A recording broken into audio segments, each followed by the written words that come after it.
Petit à petit, des anonymes qui se donnent rendez-vous.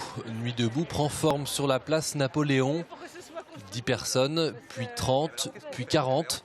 Pas de quoi révolutionner le pays pour le moment. Mais ici, chacun espère un changement.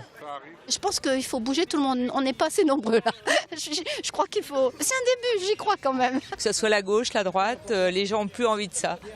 Ils ont envie de se prendre en main puis de faire des choses par eux-mêmes. On se sent pas écouté, et du coup on est là pour demander autre chose, un changement de système.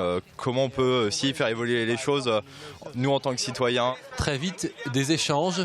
Chacun tente de mettre son grain de sel et donne son avis sur le système politique français qui, au sein de ce cercle, ne convainc plus grand monde.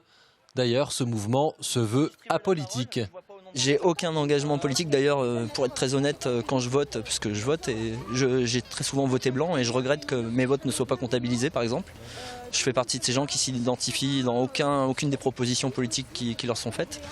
Et j'aimerais justement qu'il y ait peut-être un nouvel espace pour développer quelque chose, une vraie politique, justement, quoi. Nuit debout se veut aussi participatif. Ici, pas question de manifester avec des banderoles. Le but est plutôt de trouver des solutions ensemble.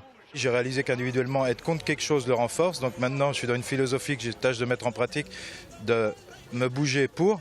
Et donc là, c'est justement ça, se réunir pour construire, pour créer ensemble. Nuit debout qui prend un peu partout en France, avec une stratégie quand même, la récurrence. Le mouvement est prévu de se reconduire chaque soir de la semaine, même lieu, même heure.